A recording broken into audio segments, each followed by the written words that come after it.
걸리면 이렇게 회복이 되고 치유가 가능한데, 에이즈는 전파가 되고 전염이 되면 거의 치료가 불가능합니다.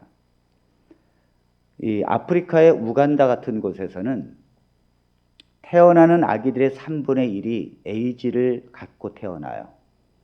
왜 그런가 하면 이 엄마가 우유를 살 돈이 없어서 엄마가 에이즈 걸리고 몸의 모든 종기가 나고 그 젖에 에이즈균이 묻어 나오는데, 이 아이가 우유를 살 돈이 없으니까 엄마가 에이즈에 걸린 엄마가 젖을 먹이다 보니까 이 아이들은 처음 태어나면서부터 에이즈를 갖고 태어난다는 것입니다. 3분의 1의 아이들이 이렇게 에이즈로 태어난다는 거예요. 그러다가 이 어머니가 일찍 죽고 아버지가 일찍 죽게 되면 고아로 사는 사람들이 저 아프리카의 우간다에 수십만 명입니다.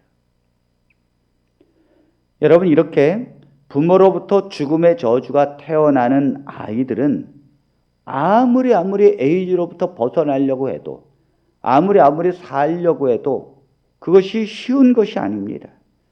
거의 불가능한 것이죠.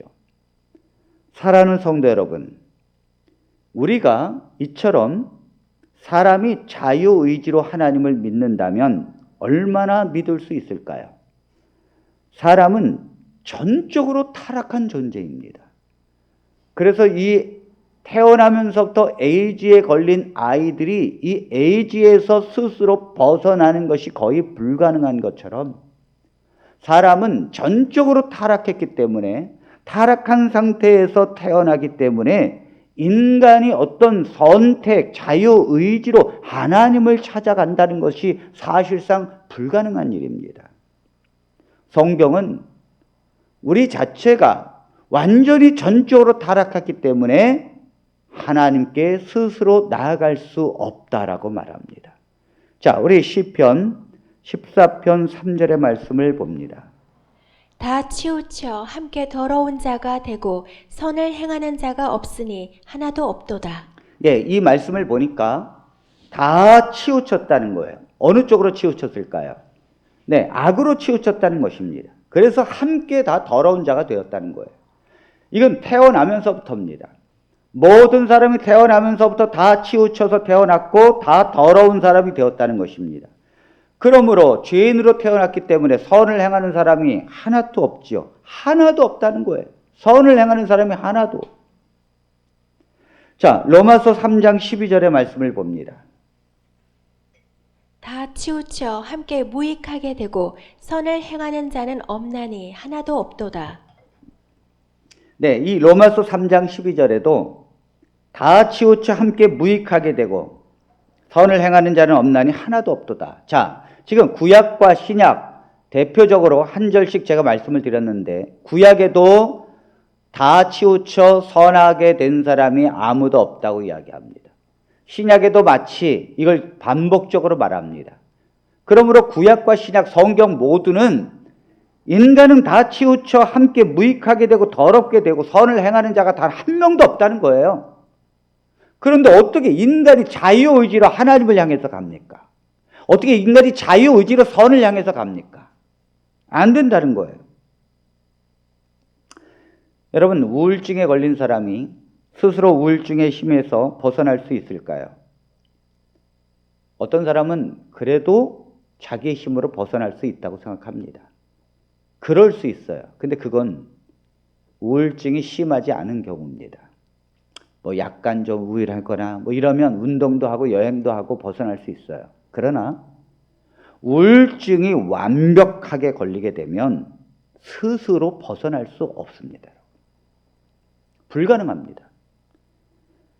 이 우울증을 예를 들어서 의사들이 뭐로 설명하는가 하면 고무줄로 설명을 해요. 여러분, 고무줄이 보통 이렇게 늘어났다 줄어났다 하죠. 근데 이 고무줄은 아무리 늘려도 다시 원위치로 되려고 하는 본능이 있습니다. 사람은 우울한 것이 있거나 그러면 기뻐하고 다시 긍정적인 생각을 해서 정상적으로 돌아오려고 하는 본능이 있어요. 그래서 사람은 우울한 일이 있어도 극복을 합니다. 이건 정상적인 상태예요.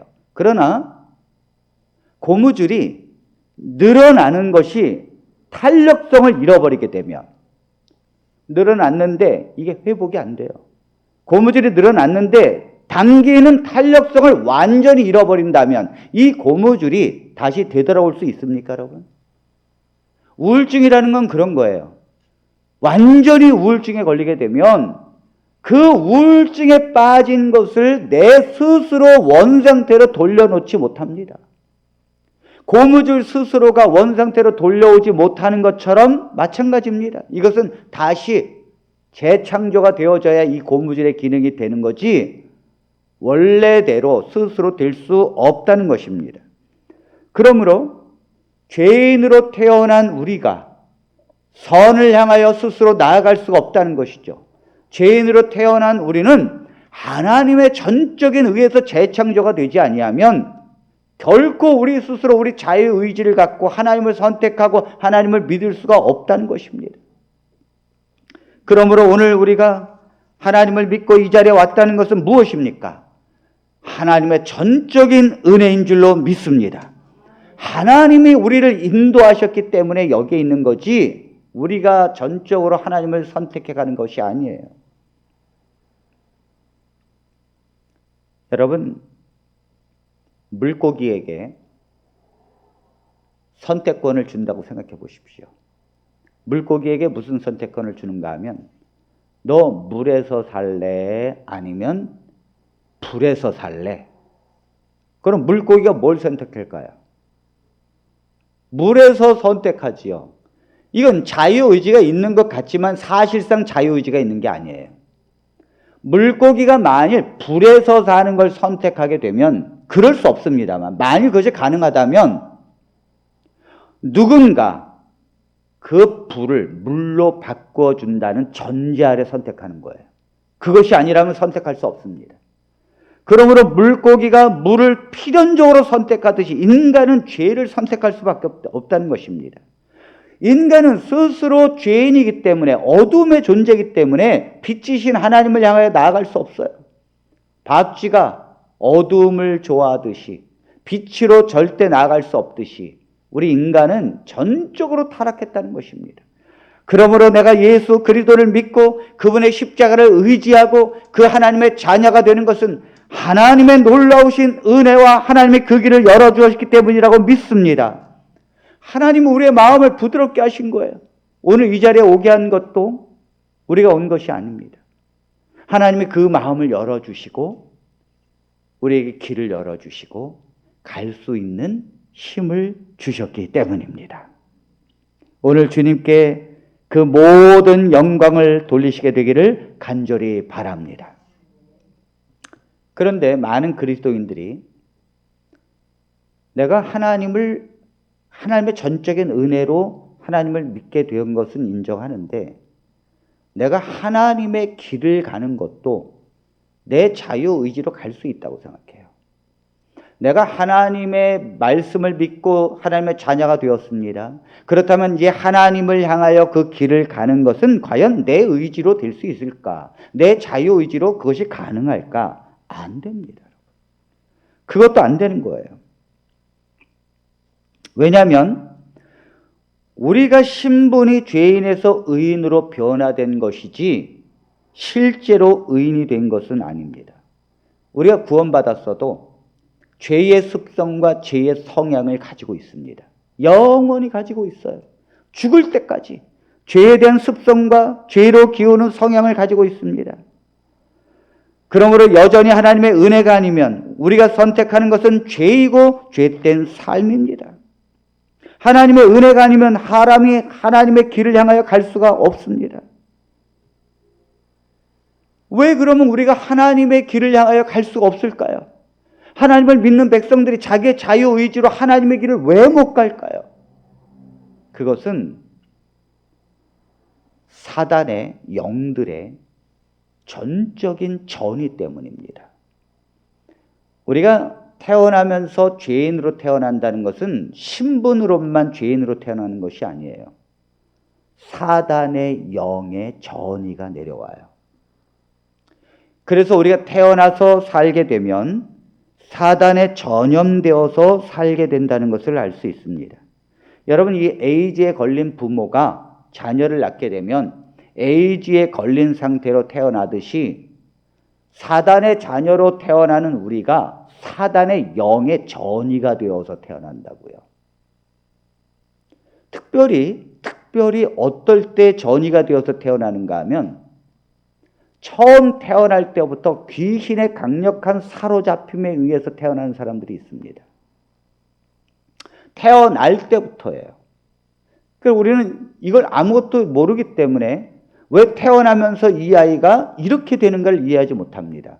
그러나 태어나면서부터 사단에게 메인바디여서 태어나는 사람이 있어요.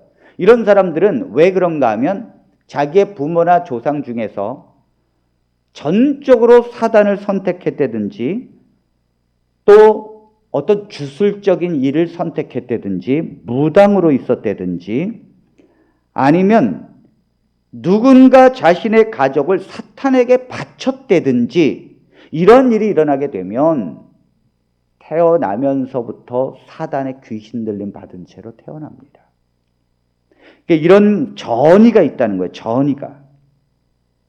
또 만약 부모가 이 아기의 임신을 원치 않았어요. 옛날에는 먹고 살기 너무 힘들어서 이 자녀를 피임할 방법이 없었죠. 그래서 자녀가 막 태어나면 이 부모님이 야, 이 아이가 태어나지 말아야 되는데 태어나니까 옛날에 어머님들이 어떻게 했는가 하면 낙태를 시키려고 얼음장 깨고 그 추운 데 가서 자기의 몸을 막 덩굽니다. 그러면은 애가 얼어 죽을까 봐. 그 다음 또 막 쓴 걸 막 먹어요. 그럼 아이가 이제 죽지 않을까. 그렇게 해서 이 아이가 태어나지 않도록 그렇게 애를 씁니다만 다 뭐예요? 소용없죠. 이 아이는 건강하게 태어납니다. 이렇게 되면 이 아이에게 거절의 영이라는 게 들어가요. 거절의 영이라는 게 이 아이에게 들어가면 왜 그런가 하면 이 아이는 부모로부터 거절당했기 때문이에요. 그렇게 되면 이 아이는 건강하게 태어난다 할지라도 거절의 영이 들어갑니다. 그래서 이 아이는 자라면서 사람들의 사랑을 거부해요. 사람들이 사랑하면 의심합니다. 이 사람은 왜 나를 이렇게 사랑하지? 의심해요. 왜냐하면 거절의 영이 들어갔기 때문이에요. 그리고 그 사람은 어떤 것을 복음을 말해도 거절해요. 거절의 영이 들어갔기 때문이에요. 이런 사람은 자신의 감정을 잘 제어하지 못하는 약점이 있기 때문에 힘들어합니다.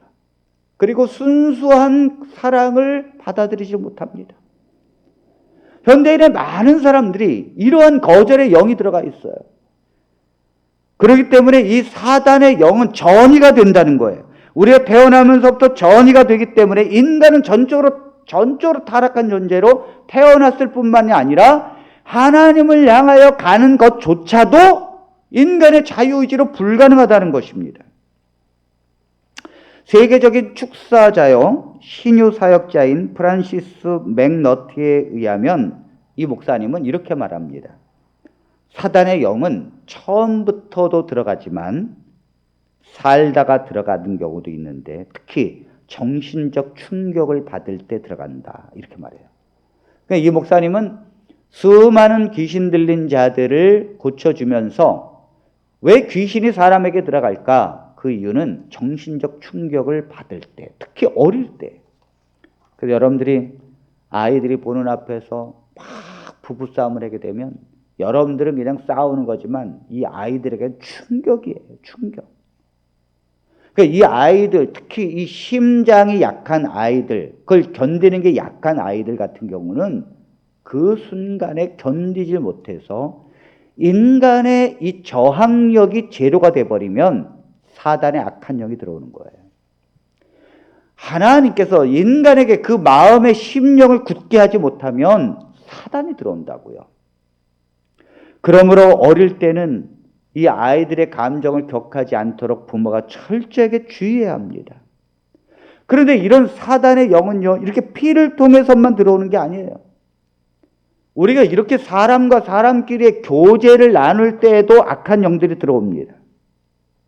특히 결혼하게 되면, 악한 영을 가지고 있는 사람과 결혼하게 되면 악한 영이 들어오게 돼 있어요.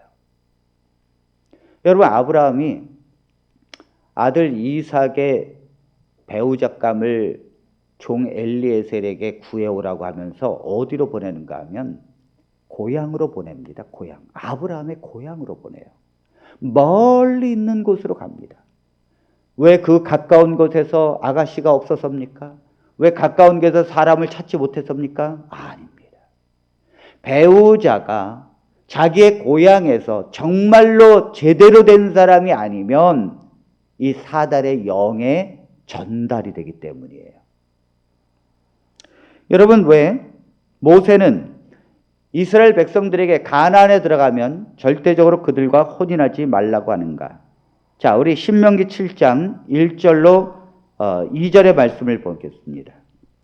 내 하나님 여호와께서 너를 인도하사 내가 가서 차지할 땅으로 들이시고 내 앞에서 여러 민족 헷 족속과 기르가스 족속과 아모리 족속과 가나안 족속과 브리스 족속과 히 족속과 여부스 족속 곧 너보다 많고 힘이 센 7 족속을 쫓아내실 때에 내 하나님 여호와께서 그들을 내게 넘겨 내가 치게 하시리니 그때에 너는 그들을 진멸할 것이라. 그들과 어떤 언약도 하지 말 것이요 그들을 불쌍히 여기지도 말 것이며. 네, 여기 말씀에 보니까 이스라엘 백성들이 가나안에 들어가면 어떤 족속도 그들을 다 진멸하라는 것입니다. 그들과 어떤 언약도 하지 말라는 거예요. 그리고 불쌍히 여기지도 말라는 것입니다. 자, 그리고는 3절에 이렇게 말합니다. 또 그들과 혼인하지도 말지니 내 딸들을 그들의 아들에게 주지 말 것이요 그들의 딸도 내 며느리로 삼지 말 것은 그가 내 아들을 유혹하여 그가 여호와를 떠나고 다른 신들을 섬기게 하므로 여호와께서 너에게 진노하사 갑자기 너희를 멸하실 것임이니라. 네, 지금 이 백성들은요, 가나안을 들어가는 2세대예요. 믿음이 있다고 하는 사람들입니다. 그런데 이 모세는 믿음이 있어서 가나안을 들어가는 이 백성들에게 당부합니다. 너희가 만일 들어가게 되면 그들을 절대 불쌍히 여기지 말라. 그래서 하나님의 백성이 모두 다 불쌍히 여겨야 된다는 것은 거짓이에요. 하나님의 백성에게도 불쌍히 여겨서도 안 된다고 하는 사람들이 있습니다. 그리고 그들을 어떤 언약도 맺지 말라는 거예요. 특별히 결혼은 안 된다는 거죠. 자, 왜 결혼을 안 된다고 말합니까? 그들과 결혼하는 게 왜 안 된다고 합니까? 그것은 그들이 하나님의 백성들을 유혹하여 여호와를 떠나게 할 것이다. 그리하여 우상 숭배에 물들게 할 것이다. 참 신기한 건 여러분, 우리가 생각할 때는 이스라엘 백성들이 가나안에 가면 그 이방인들을 전도하면 되잖아요. 하나님을 믿게 하고 증거하면 되잖아요. 그런데 오히려 하나님께서는 그렇게 하지 말고 그들을 죽이라고 말합니다. 왜냐하면 그들의 거짓 우상에게 이스라엘 백성들이 따라갈 것이기 때문입니다. 이거 보면 사단의 영이 얼마나 대단한 전위력을 갖고 있다는 걸 알게 됩니다. 여러분, 사단이 얼마나 대단하게 이 일을 할까요? 여러분, 예수님께서도 전도를 보내는데 둘씩 짝짝 지어 보냅니다. 왜 둘씩 짝 지어 보낼까요? 한 사람과 한 사람이 대면하지 못하고 왜 2명이서 한 사람을 전도할까요? 그건 사단의 영이 강력하기 때문이에요. 그러면 성령이 사단의 영보다 부족한가? 아니에요. 교회는요, 10,000명의 성도랄지라도 1명의 귀신 들린 자를 이겨낼 수 없을 수 있습니다. 못 이길 때가 있어요. 그런 성령이 연약해서가 아니에요. 사단은 전적으로 싸우고 하나님의 백성은 전적으로 성령의 사람이 아니기 때문입니다. 그렇기 때문에 10,000명의 성도를 할지라도 귀신 들린 사람 단 한 명을 이길 수 없을 때가 있어요. 사단의 영은 강력한 거예요. 여러분, 아합 왕이 왜 타락했습니까? 이스라엘 아합 왕이. 그 아합 왕이 타락한 건 바로 이세벨이라고 하는 부인이 바알과 아세라를 숭배하는 아주 골수 우상 숭배자였어요. 그러니까 이 남편에게도 전달을 해서 결국은 우상 숭배하게 만들었지요. 어떤 사람은 말합니다. 나는 불신자와 결혼을 해도 내 믿음으로 그들을 인도할 수 있을 거야. 그러나 사실상 그게 힘들어요. 어떤 사람이 앵무새를 길렀는데 이 앵무새를 한 마리를 기르는데 이 앵무새가 어떻게 욕을부터 배워가지고 그 말할 때마다 욕을 하는 거예요. 그래서 이 버릴 수도 없고 안 되겠다 싶어가지고 다른 앵무새 하나를 또 데리고 왔습니다. 그래가지고 그 앵무새에게는 노래만 가르쳤어요. 노랫말. 그래서 막 노랫말 가르쳤어요. 그랬더니 또 노랫말 하는 거예요. 그래서 저쪽 앵무새는 욕만 하고 이쪽 앵무새는 노랫말 했는데 안 되겠다 싶어서 노래하는 앵무새가 저 욕하는 앵무새에게 노래를 좀 가르치라, 노래를. 그래서 3장에다가 2개를 같이 놓았어요. 그 노래하는 앵무새가 저 욕하는 앵무새를 좀 가르치라고. 그랬더니 나중에 시간이 지났는데 이 노래하는 앵무새까지도 욕을 하더라는 거예요. 이 두 앵무새가 욕을 하더라는 거예요. 이야, 놀라운 일입니다. 여러분, 선으로 치우치는 게 아니라 스스로 악으로 치우치더라는 것입니다. 우리가 안 믿는 신자하고 안 믿는 그 불신자하고 결혼을 하게 되면 하나님께로 향하는 것 같지만 실제로는 그렇지 않다는 거예요. 실제로는 믿음의 사람이랄지라도 신앙이 떨어지게 된다는 것입니다. 우리가 하나님 앞에 이렇게 전적으로 다른 거예요. 여러분, 이 실제로 불신자 배우를 그리스도께로 인도할 수 있습니다. 그러나 많은 눈물과 기도가 필요합니다. 너무너무 힘든 거예요. 여러분, 나무로 종이를 만드는 것은 쉬운 일이 아니에요. 당나무로 한지를 만드는 것은 가능합니다. 그러나 플라스틱으로 종이를 만드는 것은 아주 거의 불가능합니다. 왜냐하면 이 물질이라는 것은 맞아요. 플라스틱과 종이라는 건 물질이에요. 그러나 물질의 성질이 전혀 다르기 때문입니다. 불신자와 신자는 사람이라는 측면에서는 같아요. 그러나 성질이 전혀 다릅니다.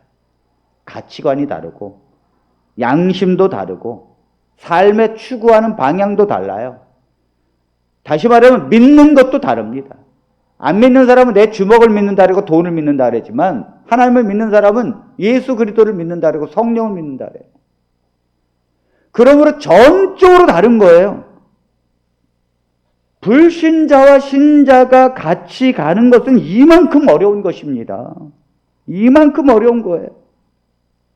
그러면 여러분, 우리가 태어나면서부터 전적으로 죄인으로 태어나서 또 사는 것도 전적으로 이 죄의 전의를 받아서 살게 되기 때문에 우리가 내 자유의지로 하나님을 믿고 하나님의 길을 가는 것은 사실상 불가능하다고 했어요. 그리고 하나님을 믿고 우리가 지금 이 자리에 나와 있다는 것은 하나님의 은혜라고 했습니다. 그렇다면 불신자에게 전의를 받지 않기 위해서 또 불신자와 함께하면 또 사단의 영의 또 지배를 받지 않기 위해서 우리가 그럼 그들을 완전히 떠나야 합니까? 지금도 내 사랑하는 가족들, 내 남편, 내 아내는 하나님을 안 믿을 수 있는데 또 내가 지금 회사를 다니는 사람들은 또 하나님을 안 믿는 사람들이 많은데 우리는 그 속에서 어떻게 그들에게 영향을 받지 않고 우리가 그들에게 영향을 줄 수 있는 하나님의 사람이 될까요? 어떻게 그게 가능할까요?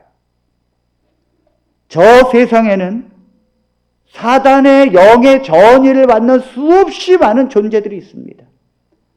우리가 그들과 접촉만 해도 그들의 전의가 되어버려요. 사단의 영의 전의가 내려옵니다. 그런데 어떻게 그들과 함께 살아야 되는데 어떻게 가능할까요? 어떻게 그들을 전이시킬 수 있을까요? 그것은 사단의 영도 전이가 되듯이 하나님의 성령도 전이가 된다는 것을 알아야 합니다. 아멘. 똑같은 거예요. 만일 사단이 우리가 태어나면서부터 죄인으로 태어나고 죄의 성향으로 전이가 된다면 하나님의 성령도 우리에게 전이가 되는 방식이 똑같습니다. 우리가 자유의지로 하나님을 결심하는 게 아니에요. 내가 열심히 하나님을 향하여 나아가고 열심히 내가 말씀을 읽어야지 결정한다고 되는 것이 아닙니다. 전적으로 하나님의 성령의 인도함을 받아야 합니다. 아멘. 성령의 전이가 있어야 된다는 거예요. 자, 사도행전 1장 8절에 있는 말씀을 보겠습니다. 오직 성령이 너희에게 임하시면 너희가 권능을 받고 예루살렘과 온 유대와 사마리아와 땅끝까지 이르러 내 증인이 되리라 하시니라.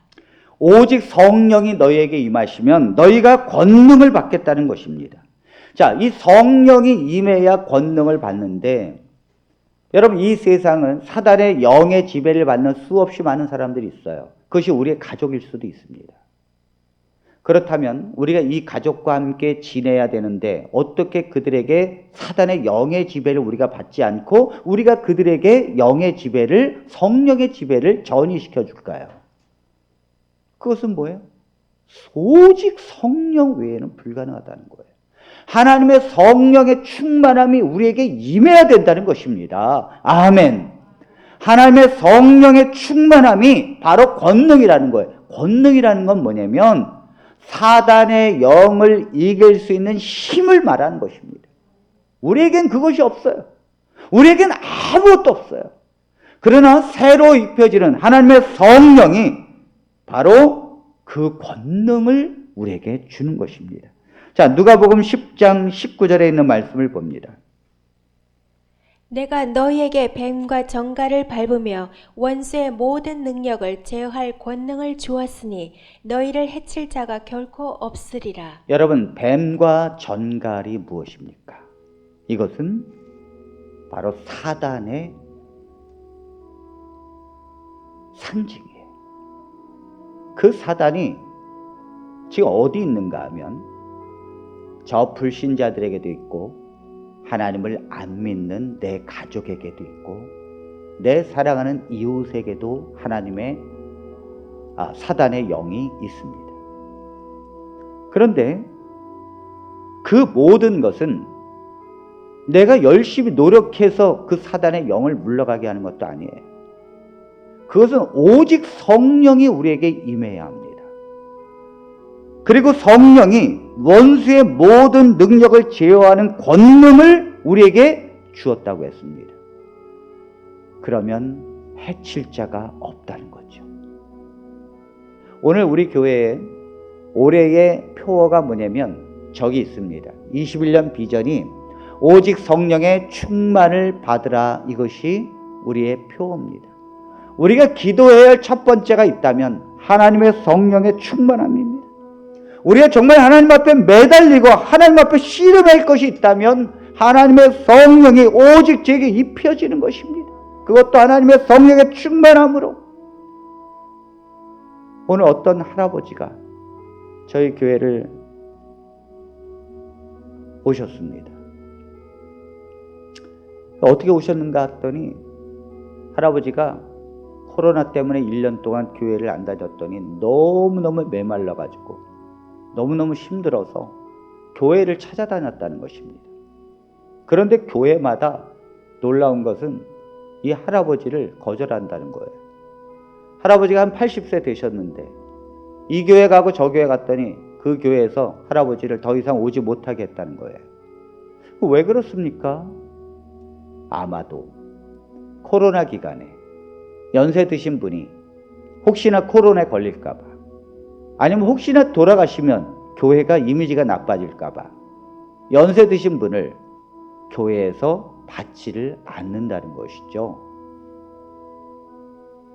그러면서 저희 교회를 왔는데 어떻게 오셨는가 하면 지나가다가 현수막에 우리의 표어 오직 성령의 충만을 받으라 이걸 보고 내 이 메마른 심령, 내가 하나님 앞에 예배를 드리고 내가 하나님 앞에 성령의 충만함을 향해서 가고 싶은데 그 불을 받을 데가 없어서 교회를 가는데 이 교회를 오면 성령의 불을 받겠구나 그렇게 생각했다는 거예요.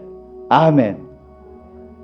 그래서 이 할아버지께서 내가 안수 집사인데 내가 좀 이 교회 좀 나오고 싶다고 허락해 줄 수 있느냐고. 야, 여러분 교회도 허락을 맡아야 되니. 제가 그랬어요.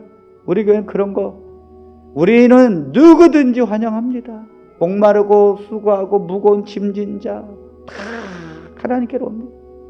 그리고 하나님 안에서 성령의 충만함을 위해서 함께 기도합니다. 우리는 하나님의 자유의지로 우리가 할 수 있는 게 아무것도 없어요.